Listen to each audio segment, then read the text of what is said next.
to the X's and T podcast. I am your host, Danny, and I am so excited, you guys. This has been a long time coming. I think I'm most excited because I have a special guest with us today it's somebody who I miss dearly because we live in different states now, but we're here to talk about a really important topic to the both of us. So I'm just going to let you guys have it. Her name is Kelley. Hi, Kelley. Hi.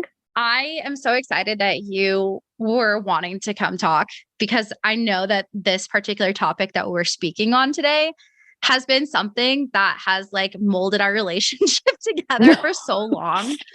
Yeah, it has. So first and foremost, Kelley and I met at the grocery store because on 4th of July, because I'm fucking crazy. She is.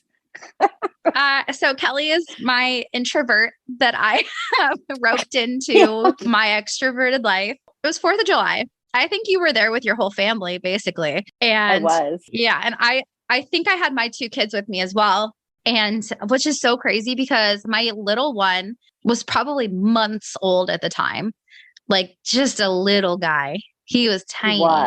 He was. And I immediately approached you because I had to, because we were wearing the exact same Eric Church shirt. Which is so crazy, honestly. Like, what are the odds? I don't know. like seriously. It was insane because I knew, I was like, no, I have to talk to her. She's wearing the exact same shirt as me on the same day. And that's when you had told me, you're like, oh my gosh, I just met Eric Church last weekend. And you showed me the picture and it was like, yep. Are you fucking kidding me? Did you seriously?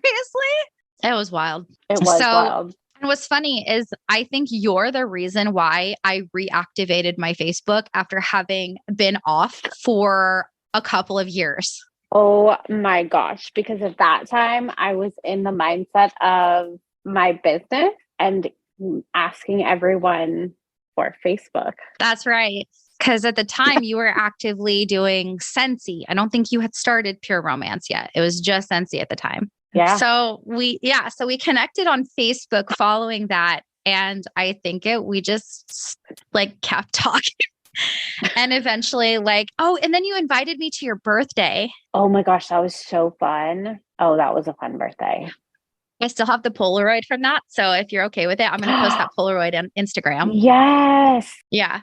That was so fun. I think that's the first time I met. I think you're the only other friend that was there. No, your ex-partner. Is that okay to say? Yeah. His friend was there. That was my age. Oh, yeah. That you guys tried to hook me up with. Yeah. Do you remember that? Yeah. Yeah. He's engaged now. I know. And she's pregnant. Everyone's engaged or pregnant right now. I know. I have a partner that I would love to be engaged to, but I'm okay not being pregnant. Fuck that. For me specifically, I think that if people want to be pregnant, by all means, please, I wish you the best of pregnancy vibes, but I don't want to do that ever again.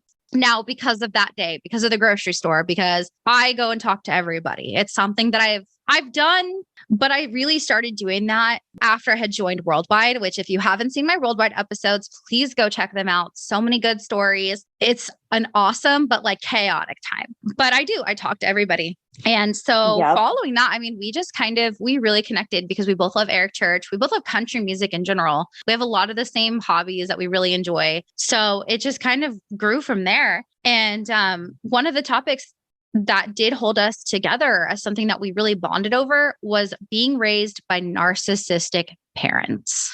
So full disclaimer, I am speaking as a child of a narcissist, but as a recovering process. My mom was a very narcissistic parent. She has borderline personality disorder that had gone undiagnosed. She knows that I'm talking about this, and it's just something that is a part of my childhood that I have trauma from that I want to talk about. And so my mom is currently actively being more self-aware. She's doing fantastic. We have a great relationship today, but that doesn't negate what happened to me growing up. And so with that being said, that is what we're going to be talking about today. Any disclaimers that you need? See, my parents don't know that I'm talking about this. And I I wish I could have the relationship with them where I could hold the conversation and be able to productively get somewhere. But unfortunately, that's just not the case of the relationship I can really have with my parents at this time. I've tried. If they see this, I hope it opens their eyes. I also know that they did the best they could through what they were going through, but that again does not take away from what I have been through. Yeah, no, absolutely. And it makes me sad when you hear that kind of stuff, because if we think about it, who are supposed to be our number one protectors in life? I mean, the number one protector is the mama bear, right? The lioness who's going to protect her cubs. The matriarchal figure is supposed to be the most dominant and the most protected. And when you're growing up with a parent, with a mom specifically, who does not have a nurturing bone in their body, it creates something within you that it sucks. It's really hard, because I know for me, I have so many trust issues because I couldn't trust my own mother. My mom, well, literally, I just was on the phone with her like a week ago, and she was saying how she knew as a kid that I was going to have abandonment issues and that she was causing them. Really? But she didn't know what to, yeah, she said that. She even said she didn't know what else to do. So she just was doing, which I understand. But at the same time, it's like, when they tell you that too. My mom, when I was little, she always told me she knew I was going to be her hell. She swears up and down from the day I was born, I was going to be this terrible child. That, when you hear that consistently, you start to think that you literally are the worst human on this planet. Like, if my own mother is telling me I am the worst child in the world, I'm going to believe I'm the worst in the world. Mm-hmm. I grew up with my parents, and like my whole family basically saying like, it was, you got the worst traits of your mom and your dad. That's such an insult, especially if you don't like your parents. Like, hated being told I look like my mom. I get so livid inside when people are like, oh, you look like your mom. I'm like, you don't know my mom. And now I'm more okay with it just because I've seen her growth and her changes. But again, we're talking about during the time when this was at its peak, and I hated it. Yes. You didn't want to be like her. And people saying you looked like her made it feel like they were saying you were her. Exactly. Yeah, it's hard when you look back and you think about the way that we are as adults now as a result of this childhood trauma. So I want to go into really fast something that you did yesterday that I'm really excited for you to talk about, because the way that you explained it was so cool. And I like, Kelley went skydiving. She jumped out of a fucking plane. This is her third time doing it, by the way. Like, third time jumping out of an airplane. I would love to do that. Perfectly good airplane. Explain this experience. Okay, so way back when my first skydive, I basically beforehand, I have like a horrible fear of heights. And a lot of the times fear is what stops me from doing things, because it consumes me not only mentally, but emotionally and physically. And so it will really stop me from doing things. And there was a interview with a famous person. I don't know if I'm supposed to say her name or not. Yeah, we can say Will. It's Will Smith. I feel like if they haven't heard the interview, go listen to it. It's so good. Just look up Will Smith skydiving. Yeah. And I know like in it, he talks about God, and I take that message if you want it, leave it if you don't. But basically it was how on the other side of fear is pure bliss. And so even if you face your fear, it's not going to matter, because the other side is going to be so much better. Even if it's crap, it's going to be so much better because that fear is no longer in front of you. And that's really when you're going to go do like the greatest things in your life. And so the first time, as I was watching that video, like I could feel it in my body of like, just like this anxiety or tenseness of like, oh shit, I've got to go skydiving now. That's the fear that I've got to go face. That's how I have to face it. Can't remember if it was like a year or 2 years later, but it was some time before I set a goal And I actually set a goal with a friend of mine and drug her along to the skydive because I wasn't going to be able to do it by myself. I really couldn't. I would have backed out. So my first skydiving experience in the video, because I paid for the video, you can literally see me going, fuck this, like mouthing it as they're getting me out of the airplane. And like the whole door opening experience is crazy because you're not supposed to open the door of an airplane while you're in the freaking sky. Like, and it just sounds like it goes against human nature, like 100%. But then, like, you have so much anxiety watching all these people before you, but once you're out of the airplane, oh my gosh, the free fall is the best part. It is seriously the best part. The first time I screamed bloody murder during the whole free fall, like bloody murder. I don't know if my tandem person had their eardrums left afterwards. The second time I was trying to be like cool, calm, and collected. And I went because my friend was really needing like a pick me up. And I was like, let's go skydiving. And during that time, I was not in a good place in my life. And the free fall made me panic. So that was like really weird. And so then this time I went, and I'm actually in a kind of pretty good place in my life now. There's still some things that I'm dealing with, but I'm no longer in a relationship that I don't want to be in. I'm living solo and able to do so. Like, there's so much better things for me. And this time skydiving, I didn't even have an adrenaline rush. It was just like, I'm excited to go do this. I did it.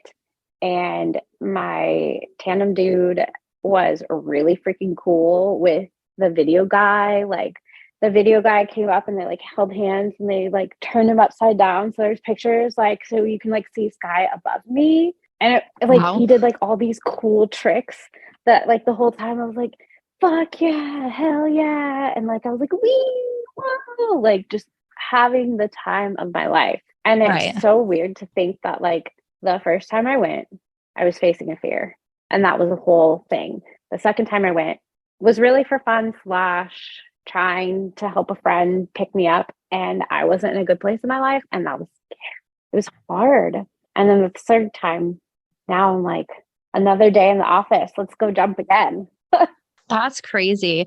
And I think one thing that you had said that really stood out to me was that you found yourself in skydiving. Oh, yeah. Can you explain that? Yes. So after my first time skydiving, that's really where I started to find who I was, because I had allowed so much fear to stop me from experiencing life or doing the things that I wanted to do or anything. And so being able to face that fear, that helped me be like, I can do the hard things. I can do skydiving. Like, I jumped out of a perfectly good airplane and I'm still alive. Like, right. I can do hard shit. Let's go. And so that really helped me. And when I like look back and I think of like the timeline of my life and how things have run, like I can clearly see how that was really me taking myself back in my own life and like starting to really put forth what I was wanting in life instead of just sitting back and letting it happen. Yeah. Yeah, absolutely. I think that's really inspiring. I would love to go skydiving. Who knows if I'll Let's go. I'll go with you next time I come back home. I'm telling you, I probably would need someone to drag me along because I want to, but I'm definitely the type of person who's like, I'm here. I can't, but if you drag me, I'll do it. Like, I definitely am that person too, where I'm like, I have so many fears in my life. And I feel like it all stems from that childhood upbringing. And that's why I say this is so relevant, because anybody who was raised by an abusive parent, and I say the word abusive, I know that sounds rough. It is abuse. It is hard to have a parent who is degrading you all the time, who is physically harming you all the time. Like, these are things that people actually go through. And I know it's hard for people in my family who are like, what? Like, no. And it's hard because they've never seen it. I'm the only child to have lived with my mother from birth to adulthood. I have two older brothers and they have their own stories. So I'm not going to speak on their stories whatsoever, but I'm going to say that my oldest brother lived with family members. And then my other brother, who's 2 years older than me, he lived with family members of on his dad's side. So these two humans, I love them so much, but they have their own stories. This one is mine. And other than myself and my father, no one else has lived with my mom for that long. People can't really speak and say that our stories are untrue or hateful. Plus, I don't think people realize that even siblings in the same household experience their parents differently. Yes. And I'm talking every sibling and your parents in the same room watching the same event unfold. It has a different effect on every single person in that room. Right. Yeah. So that speaks just volumes, because, actually. Yeah. And just because like say we were siblings and we watched something happen with our parents, just because I feel that it was abuse doesn't necessarily mean that you felt it was abuse.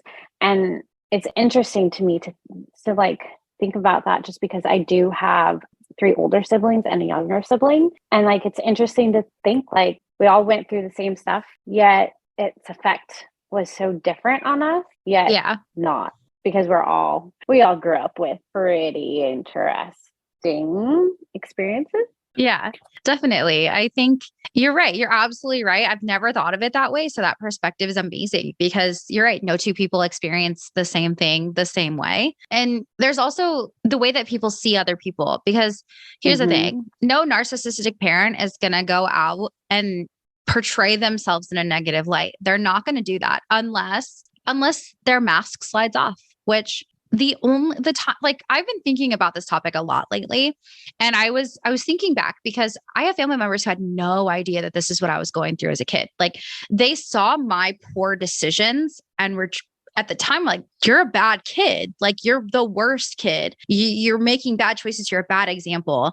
But they never stopped to think, why? Why is she acting out like this? Why is this happening? And it stems from that parent showing that. So when I look back at my childhood, my mom would have these, like, not physically, but she'd have these, like, metaphorically knockdown, drag out fights. There was no parting with people amicably. There was no, I'll disagree with you. You'll disagree with me. It's fine. It was always a fight. And she would have these spouts and arguments with my aunt, who's no longer with us. She would have them with my cousin, which I don't know if my cousin remembers all of this, but this would all transpire. We go months, if not a year, without talking to these family members.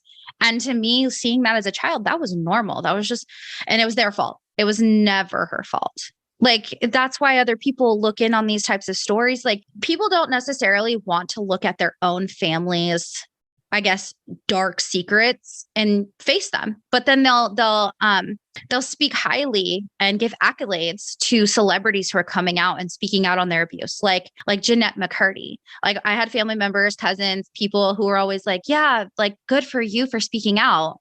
But if I speak out, it's like, no, that's not true. That's actually one thing that I've struggled with my mom specifically, is she gets really, like, defensive and struggles with the fact that she did that. So then she kind of turns it into, like, a victimhood to try and, I guess, make up for it or explain it.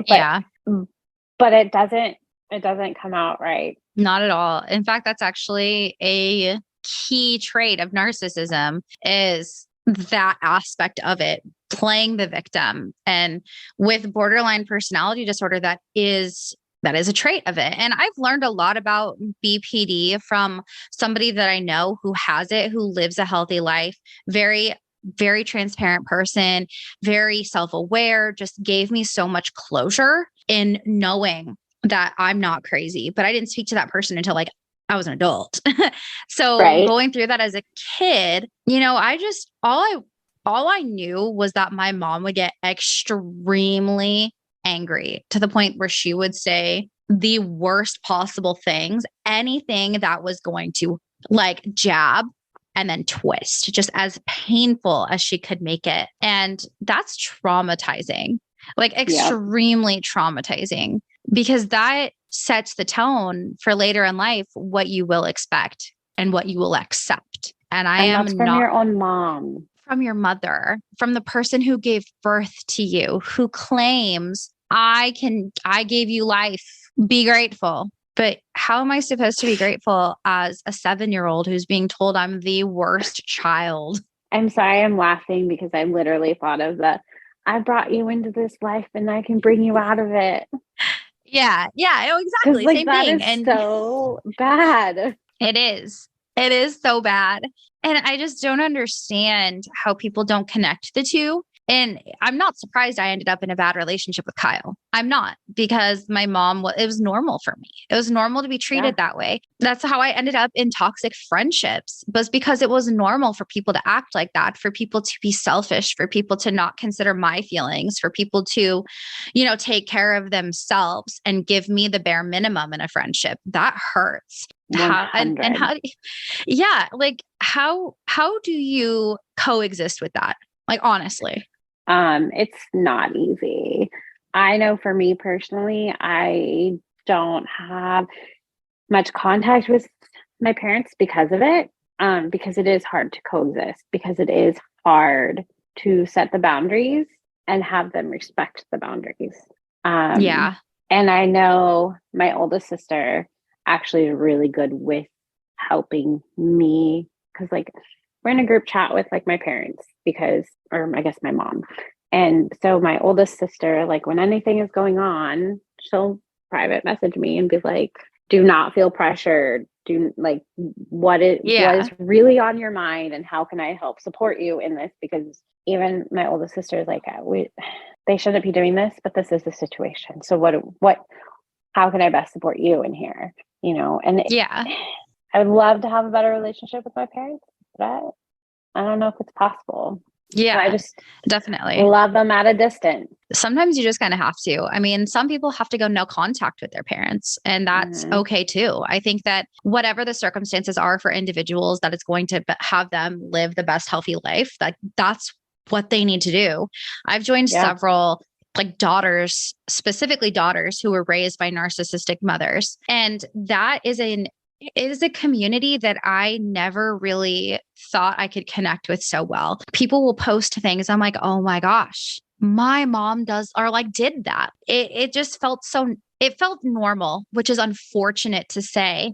But growing up, it was so isolating, because I never imagined that other people had parents like mine, because you see, and I'm sure people had their troubles, but on the outside, I would see parents who were together, who were happy, who did stuff with their kids. Like my mom was not a really big part of my activities. Now my dad was a really big part of it. And I think where I benefit, and I am incredibly privileged, and I admit to that, is that I do have a father who is an incredible person. Like I don't know where I would be to this day without my dad, but I didn't have my childhood with my dad.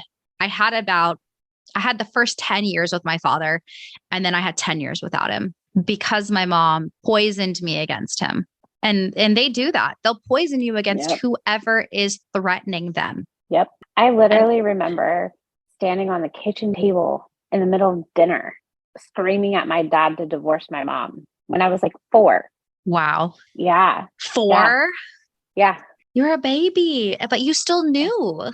Yep. And the thing is like both of my parents are toxic in their own way. And they shouldn't have had all of us kids together. Because I do think that so many of us kids, because there's 5 of us, that's a lot in itself, along with the personal issues that both my parents had. And you consider everything in a marriage, right? I mean, you've been married. So you consider, all the struggles that you have. I mean, okay, that's a lie. I've been married. My marriage was a fluke. It didn't last very long. So it only happened on the legal side, in a legal sense. But with I've only been in my relationship for 4 years. That is the longest relationship I've ever been in. And even after 4 years, it is so crazy how much stuff we've been through together. I could not imagine the struggles, right, that you're having. And I think we recognize that as kids. We totally recognize that our parents had their own struggles going on. Oh yeah. But they weren't getting help for it. Mm-hmm. And I think, and I don't think it was necessarily intentional, but a lot of the times it got put on our kids growing up. Yeah. Instead of them. And so, because I remember feeling like a burden and a problem. And yeah, as a child, those aren't things that you come up with yourself.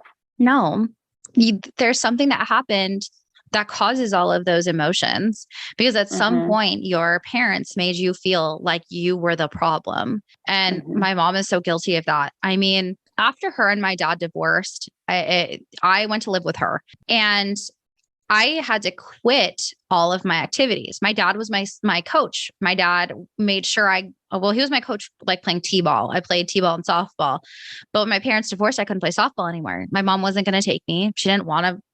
I had to stop because I got hurt. So I'll give her the credit there. I did get hurt. I had surgery. I had to stop, but I was okay to go back. My doctor okayed me to go back, but my mom did not want to take me to practice. She didn't want to take me to a game. She didn't want to sit out there. I wasn't allowed to even try to play soccer because my mom didn't want to sit in the rain during the game. My mom never took me anywhere. It was my dad did. And I really regret the fact, and it's not my fault. My dad doesn't blame me for it whatsoever, but I hated my father. I thought my dad was the worst human because my mother, I was her emotional shoulder rest. You know what I'm saying? Yeah. Yeah. Because this is exactly like you and I on this, the whole mom, like you end up protecting your mom and not liking your dad because you think your dad is the one that is so in the wrong and so bad and all these things. And then it turns out not necessarily. Exactly. And I was my mother's emotional crutch. So I knew much more than I ever should have.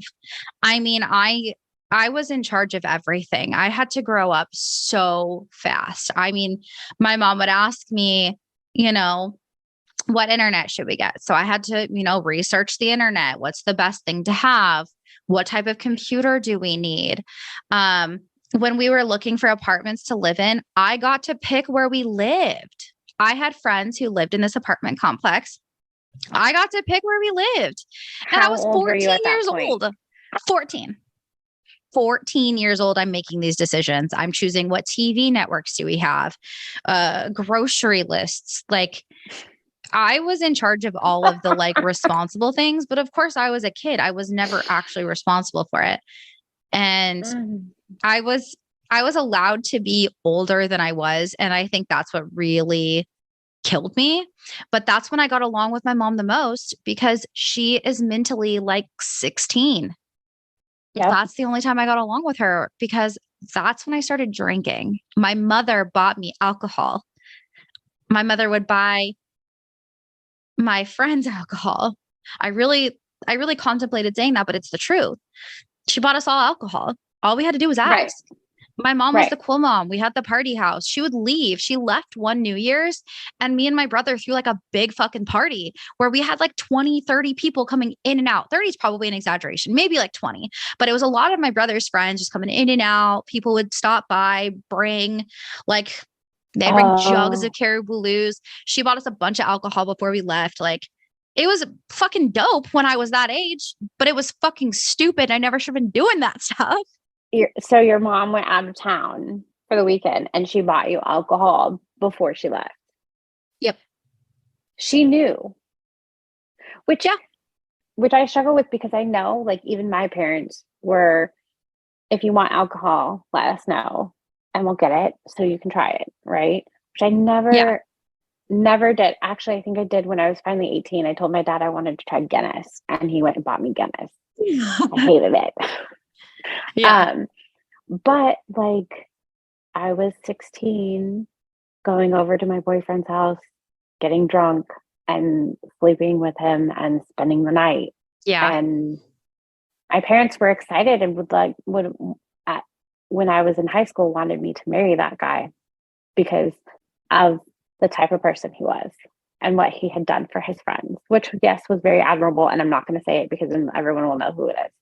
Yeah. And during that time, thinking about, my mom encouraging all of these behaviors, I was allowed to smoke weed. I was allowed to, people talk about sneaking out. I never had to sneak out. My mom will deny it. She'll be like, oh, I didn't know you snuck out, which this day she knows. She knows damn well now.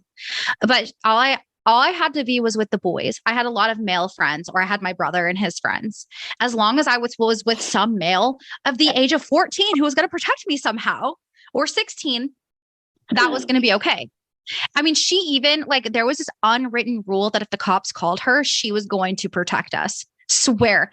The cops called her one night because I was out past curfew, and my mom got pissed at the officer, and my mom knew who I was with. So she said, why are you calling me? And he's like, well, your daughter's out here past curfew. And my mom goes, my son is picking her up from her friend's house because she is sick. I have to wake up early tomorrow. And the police officer was like, okay, go home. She didn't know that the cops were going to call.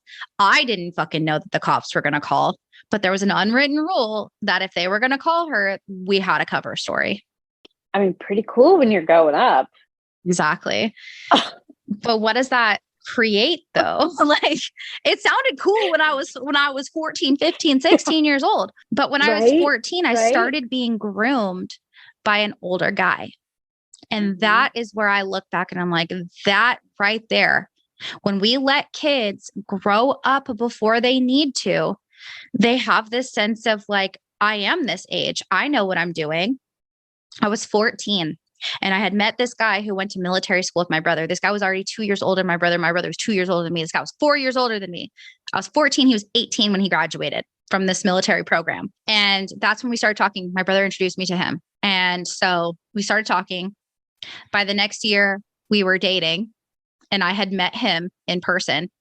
By the end of 2009, we were together on and off because he would ghost me for months at a time. I'm dead serious. And then I would date somebody else in between and he would be like, you were cheating on me. So very manipulative, horrible person. Yeah. And he's 19 years old. I'm 15. Yeah. At the beginning of 2010, this guy moved in with us. He was 20 and I was 16. He moved in with us. My mom let him. And it's really sad to look back on because I went to military school, the same military program he was in, because I was a troubled kid and I went there. During that time, he was bringing girls to my house who were younger than me, allegedly. Allegedly, this is all alleged, but these are stories I heard from these girls, so I fucking believe them. Okay. 20. Okay. My mom finally kicked him out because he wasn't paying rent. That's the only reason. She told me I kicked him out because I found out you, etc. Right? Mm-hmm. No, it was just because he didn't pay rent.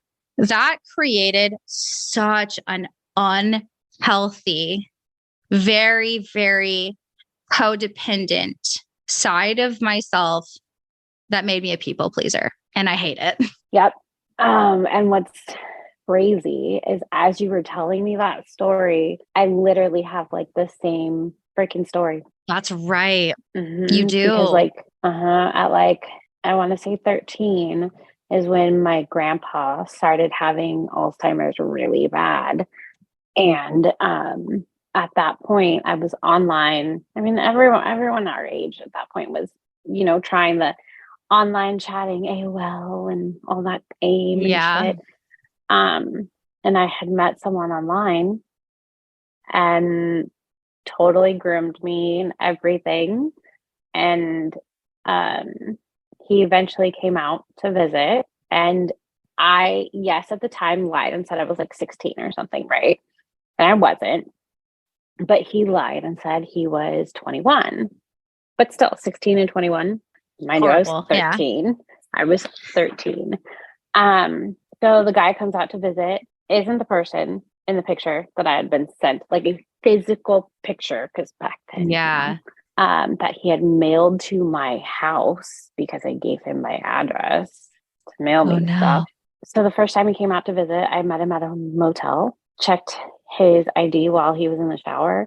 He was born in 1955. Shut up. That's old. That's older than my mother. Oh my God. And then because I had built such a relationship with him online for so long, Yeah. I thought it was, I thought it was a real relationship, and I was Yeah. invested. And eventually he moved into my parents' house. Wow. And when I stopped engaging in sexual activity, he went after one of my friends at high school because I was still in That's high so school. I sick. was still in high school. And he told me he was going to go like hang out with one of my girlfriends. And I literally told him, I was like, you can do whatever you want to me, but you will not touch my friends. Wow. Yeah. That's so like, ugh. Yeah. And then Wow. it took years later. And I'm talking like I was in my late 20s, early 30s. And I'd found out that one of my siblings was friends with this guy on Facebook and could see things about my life still because of that. And I ended up telling my parents, and one of my parents' reaction was, "That's not what that was." I'm sorry. What? Yeah. Yeah. Yeah. When I told them, they literally said, "That's not what that was." Then what the fuck was it? I don't know. Like, what do narcissistic people have to tell themselves to sleep at night is what I want to know. That I don't know. is so sad. I'm fighting back tears because like it's so fucked up that us as kids, we were not protected. I mean, you by a 40-50-year-old dude, that is horrendous.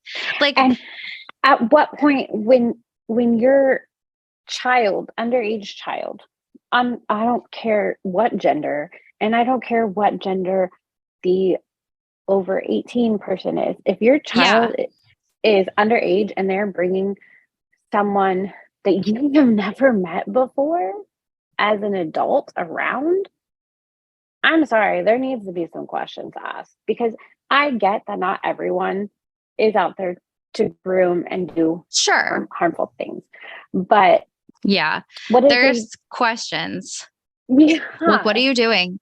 Dude, my kid is like, no. And I think about that all the time. Like, if some, like, even 18, I don't care if my kid is 18. I don't care if they're going to be 18 in 6 months. No, you wait till you're 18. I am so sorry. I mean, that goes both ways. You don't date anybody who's 18 and you're under 18, and you don't be 18 dating people under 18. I'm sorry. It just creates a lot of problems. Okay, maybe it's a little over dramatic. Like if you're, a year difference, okay. But it just really starts to blur those lines when you're talking 14, 18, 19, because that's at the point where they're out of high school. They should either be in college, working on a job, or pursuing adulthood, right? Versus a 14-year-old who should be focusing on their freshman year of high school, right? And that makes me kind of in that realm of conversation. It reminds me of Kyle when he groomed Kendra and Lulu. These are the two girls. One has a pseudonym, one we did an interview with, so she's okay with us using her name. But there was a 7-year difference, and nobody questioned. Well, I think Kendra's dad questioned it for her. I don't know that Lulu's parents know. I can't speak to that, but I can speak to Kendra saying that my dad had suspicion and didn't want me around him. But Kyle's parents were totally 100% on board with this. They knew what was going on. They knew the relationship was happening, and they did nothing, said nothing. But I was telling them I was concerned, and they're like, no, it's not happening. So they knew it was wrong, but they were supportive of it. And so were a lot of other people in that small ass town. Like, why are these adults supportive of this? Do they also have narcissistic parents? Or are they narcissists? I don't know, because I understand that like it takes a village to raise a freaking child, like, because it does. Children are a lot of work, but at the same time, I think it was like too loose in the sense of like everyone's like, oh yeah, you're an adult and you want to help raise my child, sure, let's go. No, it should not be like that. You don't know what someone's true intentions are. Yeah. And for them to look past that is the hard part about it. Like, My mom was so focused on herself during that time. And she'll even admit to that. Again, like I'm going to disclaim this 1,000 times. My mother knows I'm talking about this. She says it's okay. I mean, not that I need her permission, but I like knowing that she is going to listen to this and be okay with it because we're talking about healing. Right. And your mom I has feel come such a long way. yeah, you've seen it. We've been friends for a while, so you've definitely seen what I've gone through. And it's good that people are seeing that, but it's the people who are seeing the now and they didn't get to see the then. And the then is what I'm still very much in depth traumatized from. Right. And I think about those things and I had a very toxic friendship that I was engaged in for about 5 years.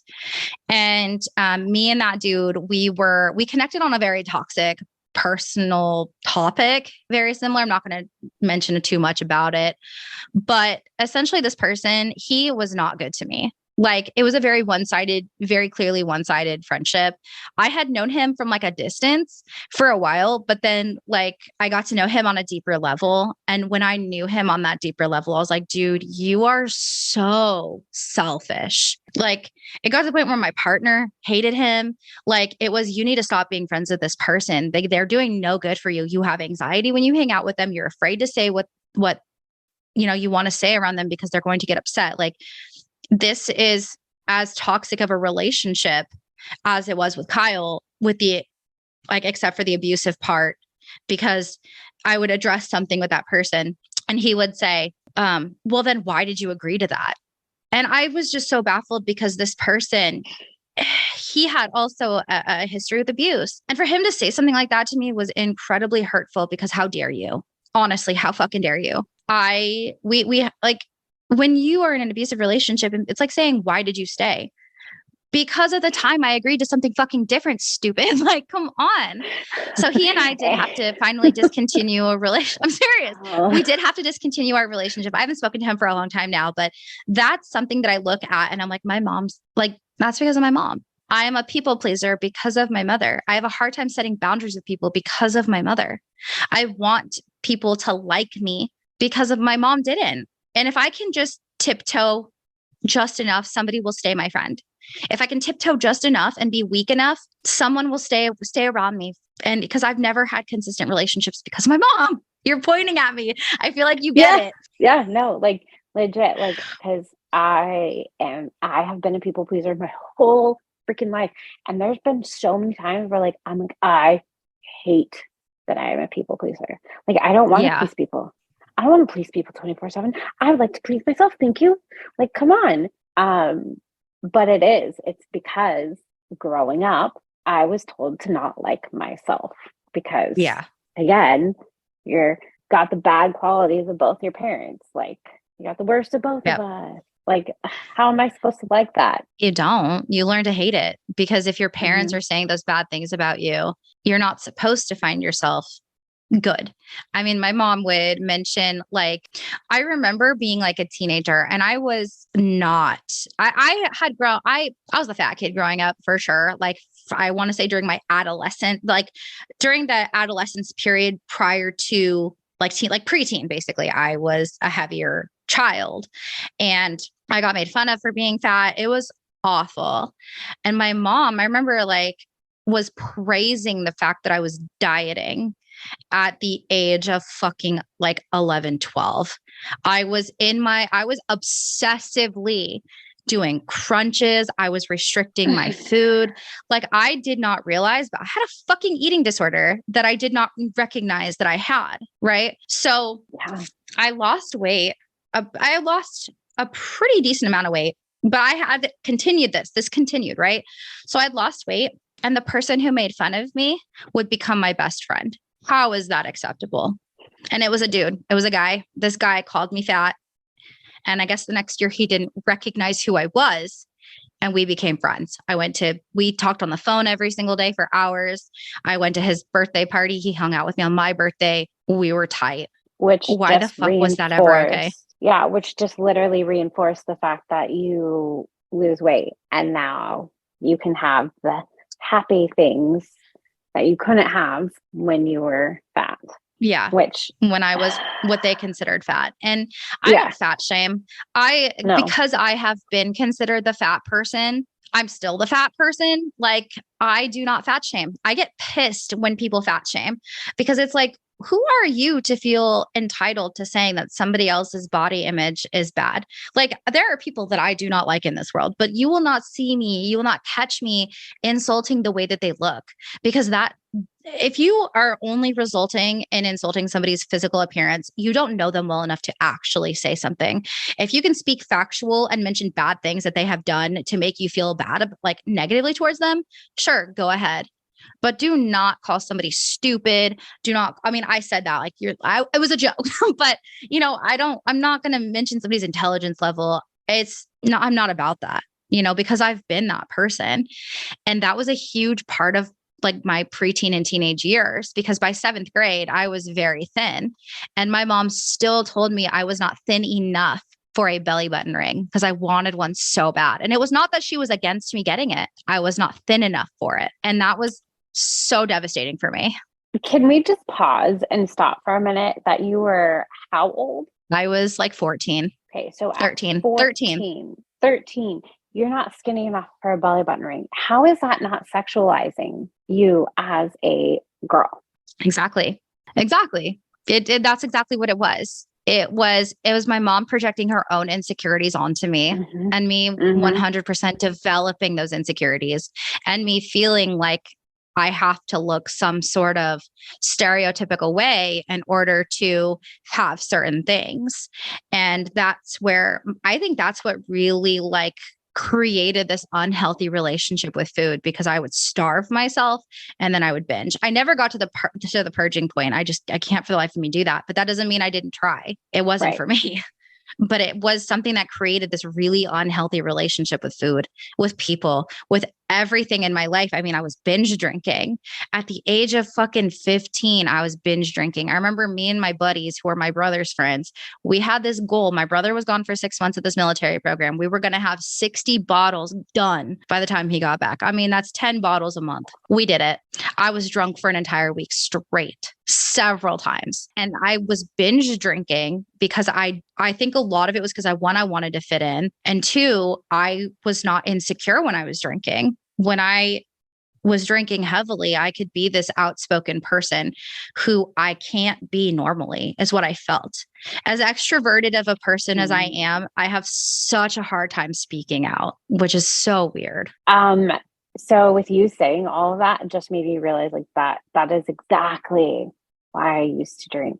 It was either to feel numb or to be able to be myself, because the alcohol would take away the pressure of caring and of trying to people please and trying to fit in. And if I was drunk, I was just loud and obnoxious and everywhere and didn't care. Exactly. It was when I could really be and say my feelings. And I mean, it sometimes it went well, sometimes it didn't, My brother would always tell me that. And you know what's crazy? This is so fucked up too. So fucked up. Like, I think my brother's friends, and again, this is my experience with my brother. This is not my brother's experience. This is nothing to do with him as a person. This is his friends, things that they would say. They would tell me that I'm not a good drunk, that I wasn't allowed to come around because I wasn't a good drunk, because I would fight with my brother's now ex-wife. So in retrospect, it was fine.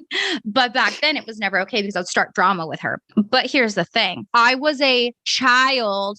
I was a teenager drinking.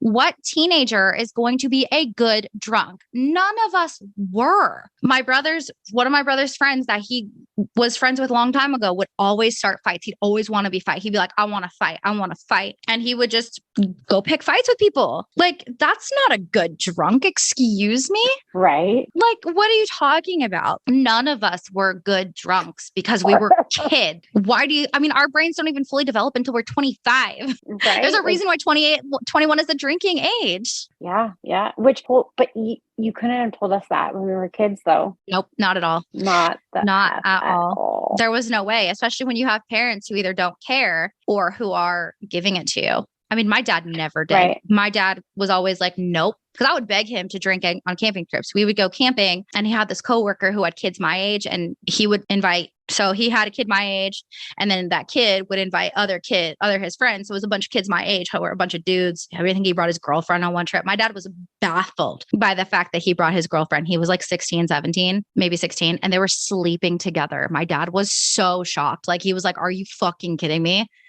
So, which in my opinion is the same thing. As an adult, I'm like, why the fuck was that ever okay?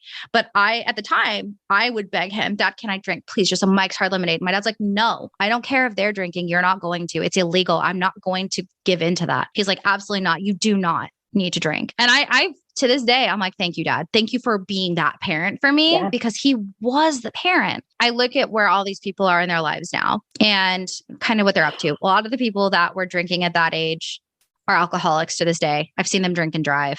I've continued to see them, a lot of them that I knew are in and out of prison for hard drugs, heroin, meth, just falling into addiction, which in itself is its own illness. And no one, in my opinion, has been helping them because they could have been helped at a younger age. But that's because you have people like my mom who was supplying them with alcohol, who's supplying them with cigarettes, again, with that same mentality, right? Making them feel like they're older than they are. Because if a parent had stepped in, I mean, don't get me wrong. There are good quality parents out there who have kids who fall into addiction. Oh, yeah. It's a very, very hard illness to help your child get out of. And I understand that. I mean, I don't understand that. And I'm not going to criticize. I'm not going to say people addicted to meth are horrible people or whatever. They're just, they have an addiction to something that they cannot get away from. So I'm not going to shame people for that. But I think in this situation, I saw parents feeding into this behavior. And now this is the result. Mm-hmm. Because not only did my mother do this to me, she did this to other kids that she was supplying alcohol to.